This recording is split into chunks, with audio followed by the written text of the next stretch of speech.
Let's get the official word from the main man himself, Jerry Jones, brought to you by your North Texas Ford dealers. Ford is the best in Texas, here on 105.3 The Fan. Good morning, Jerry. How are you? Hey, man. Good morning. Good to be on.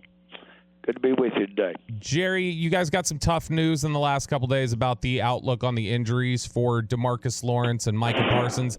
How do you guys move forward in terms of trying to replace their production? Well, I think we bring the guys up that really we're fortunate, I think, to have these young guys that can step up here and just basically play them. It's hard to think that available to you out in the system that is in the NFL, which is you can coach practice squad players. It's hard to think that there's someone that you can step out and coach that could literally step in this week. Now, step in for you 2 or 3 games from now, yes. And so you may see us do that. We're in that process right as we're speaking. And but basically, we'll just move on and replace those guys and hope for the best. We got good news from DeMarcus. He didn't have to have any type of surgery, confirmed again with second opinion yesterday. So that'll eliminate that bone healing time or those type of things in any type of recovery. Micah will be week to week. Jerry, when you get information and news like this, that these guys will be out for an extended period of time, like coupled with the 2-2 start, does that make you a little bit more likely to make a trade and look at the trade deadline market before the deadline hits? Well, if you can, but you usually don't plan on trades. Now, one thing you do, you plan for this in the off season, and you plan for this looking at your depth at your position. And you plan for it. It is going to happen. It's not a question of if. And so you don't know which positions, but you know you're going to have that type of injury attrition. What you want to do, again, is have it so that, if it's possible, so that when you get to the end of the year and you're getting ready to go into those playoffs, that you've pushed it all up there and you're the healthiest that you've been, so to speak. That happened to us last year. And we're the healthiest we've been in years. And so that's the way you want to plan it and make it work. Jerry, you have talked about the importance of just these young guys stepping up because of some of the bigger, higher-paid contracts you guys have had to have. Does that formula have to remain when talking about making a deal or bringing in a higher-priced guy or giving a contract extension to another player, or you guys have some wiggle room in terms of switches to flip there? There's a reason why the player will be available if you try to make a trade. There's a reason why. And it's either prohibitively high relative to what you would have to trade to get them, or the fact that we're as good as that by bringing our depth up to take the position for the upcoming game. And so you don't get any wishful thinking here when you bring somebody in or look at making a trade. Oh, let's go make a trade. It's not there usually. Cowboys owner and general manager Jerry Jones joining us here on 105 through the Fan. Jerry, talking about the young guys stepping up, how encouraged are you right now by this progression that we seem to be seeing the last couple of weeks from Mozzie Smith? Well, I think he's an exceptional athlete, rare athlete. For his size, I don't know that I've seen anybody have his skills. And he's also got inordinate strength. If he can progress in the terms of the just the football internal aspect of it, and just the grit, and just the sustaining a level of production that goes with, if you will, being a pro. If he can do that, then we've got us something, and that's what we wanted, was a really star player, you might say. And, of course, you can dream here a little bit, but that's what you're looking for here because we drafted him with our number 1 pick. Jerry, this is obviously a big season for the future of Mike McCarthy here in Dallas. When your team sustains big injuries like the ones to Deron Bland, Micah Parsons, and DeMarcus Lawrence, how does that impact, if at all, your evaluation of the results that he produces? Well, that's why that you say, well, it's a record thing. It's either you did or you didn't. As Bill Parcells said, your record is what you are. That's why you look behind that and you look at other nuances, and one of them will be how you dealt through the years, how you've dealt with this time when you have to step up and replace what's out on the field. And that's a part of the game. It's as much a part of the game as the kickoff. Jerry, the Giants game may not have been the most perfect game of the year, hopefully, but it was still a win. Nick Saban said over the weekend, and when you play poorly and win, it's really the kiss of death. Is that something you agree with? I haven't thought about that. I didn't hear that. And he's won a lot of games, and I bet he's won a lot of games when he can play better.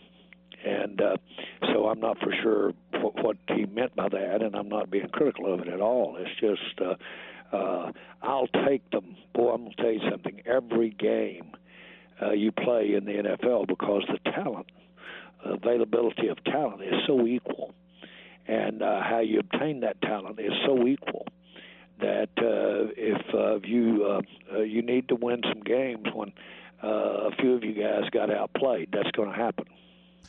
Jerry, there's been a lot of talk about schemes and play design this season, and I know you've talked about how confident you are in your staff being up to date on all the league-wide trends and concepts. What is the process that you guys have in place to determine that your staff's schemes and designs are always keeping pace with the advancements around the NFL? Well, I think that's, first of all, you're going to be different. You should be different. There's 100 nuances about what your team looks like out on that field. I'm talking about from the strategies or from the system, everything about it, from how you take on blocks if you're in the defensive line, or how you make blocks and you're in the offensive line. And at the end of the day, you look how that all melds together and how it comes together with what you're trying to do, and that's win the games. Now, as you know, in the NFL, we appreciate a success in the regular season, and I'd be idiot not to recognize success in the season. But you can have it there, but you've also got to be building to a crescendo called getting in those playoffs and playing well in the playoff. Those don't necessarily come together early in the seasons. One of the best teams I've seen play is this Baltimore team that we all saw yesterday and Sunday, and we played. It's one of the best teams I've seen, yet they don't have the best record. But let me tell you right now, they're hard to guard, and so you just got to look at the situation, I guess would be my answer there, rather than look at some kind of general rule.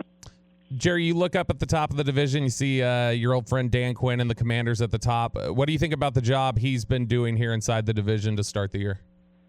Well, we have all the appreciation you could possibly have for Dan as a coach. He's an outstanding coach, and that's why we had him here for the years that we did. And we know that he's going to be formidable. He's really, I think they've done well with their quarterback, and they know how to use him. I think he ran the ball 20 times the other day. And so they've got a young guy that they can use, and he's got a system in place that's working real well. They're going to be tough, these two games we play against them. Jerry Jones joined us here at 105 through the Fan. Dalvin Cook this week? Excuse me? Will we see Dalvin Cook this week? Oh, no. I didn't understand what your question was, and probably not this week. Jerry, what's been holding him back? Is it ability? Is it your running backs that you already have? What's been holding him back from seeing the field? Not a thing. You know, when you look at a roster, you look at the entire roster, and you have to adjust it for injuries, or you have to adjust it for just availability. That's a big thing. And you have to adjust it for how you're going to use them. The other day, we didn't run the ball much at all. And so you've got to evaluate how you're going to look at any position, whether it's his position or whether it's receivers or what. All of that comes to play with what you're doing. And so we very easily could be light at running back as we go into this ball game this week. Jerry, how did you feel? In terms of numbers. Jerry, Tyler Guyton, it looked like, had some struggles in the Giants game just with penalties and some young miscues. How do you feel about how he's been progressing? And who you're talking about there? Tyler Guyton. Tyler Guyton, he's outstanding as a rookie. I couldn't be more pleased with him. Now, we really have to work on our penalties, on our holding. And we all easily can see that, but we must. But as far as how he's progressing, I'm really thrilled with what I see, what he is when he's on. And I understand to some degree some of the challenges you have with the holding thing. But all in all, I'm really pleased with Tyler. Jerry, Brandon Cooks has been off to a little bit of a slow start statistically, at least to start this season. How do you feel about your receiver room behind CD and I guess Brandon Cooks specifically? Well, we've got depth, and I'm excited to see them have this opportunity if he is not out there Sunday. Jerry Jones with us every Tuesday here on 105.3 The Fan. What type of Cowboy fan invasion do you expect in Pittsburgh? Well, we've got a lot of fans in the eastern part of the country, and that includes Pittsburgh. However, I'm very familiar with the following and the enthusiasm that is there for the Pittsburgh Steelers. And so I don't expect any overwhelming presence, but we'll have our fans. We always do. We rode better than most anybody. And so we'll need every one of them, too, because I have all the respect in the world for that organization, that coach. Jerry, how often do you think about T.J. Watt and what could have been here? Do you allow yourself to go there? I do, but I don't. There are so many players that are around the league that you could draft and have. And there's an old adage, it's not the ones that you don't have, it's the ones you have that you need to worry about. And so I look at players all the time, and when I see them playing well, I said, well, they're playing up to how we had them evaluated, or for instance, or how they weren't evaluated. Either way. And, of course, there's forever Watt. There's 10 others that haven't done as well that you could have drafted. And then they're the ones you draft, which is what counts.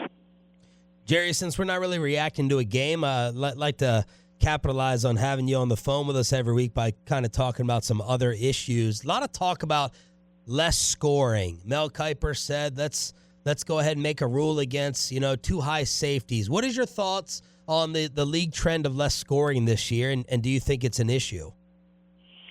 Well, if it is an issue, it will be addressed, and that's part of what you've seen evolving over the years.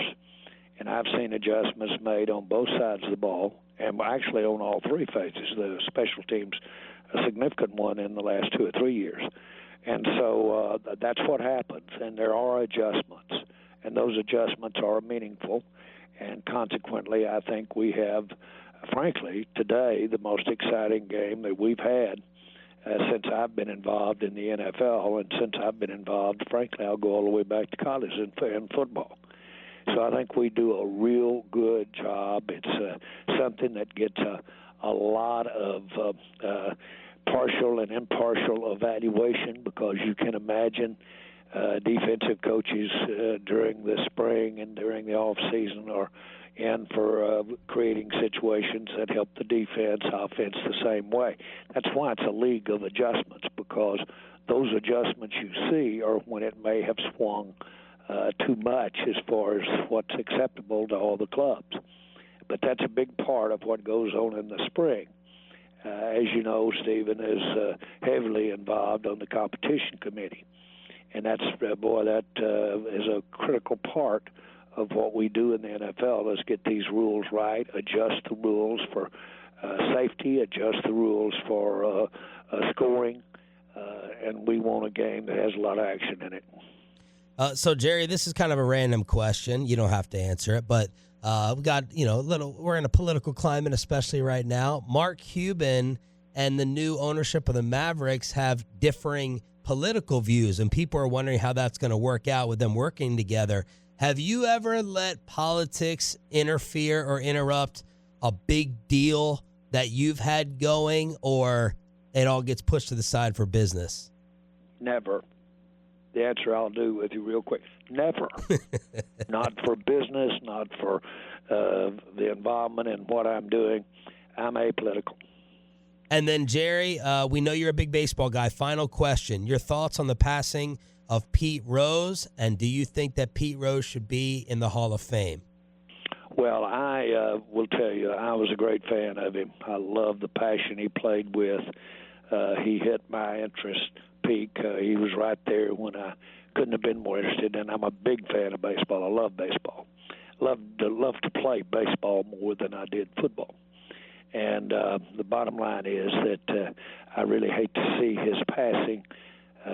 Give my best to the family, but more important, thank you, Pete, for what you contributed to baseball, and I mean that. And with all the positives and all the negatives, boy, I'm glad he came along, and I'm glad he played that great American game. Well said. Jerry, thank you so much for the time. Go get him in Pittsburgh and enjoy the rest of your day and week. All right, guys. Good to be on. Bye-bye. Yep. Yes, sir. Jerry Jones brought to you by your North Texas Ford dealers. Ford is the best in Texas.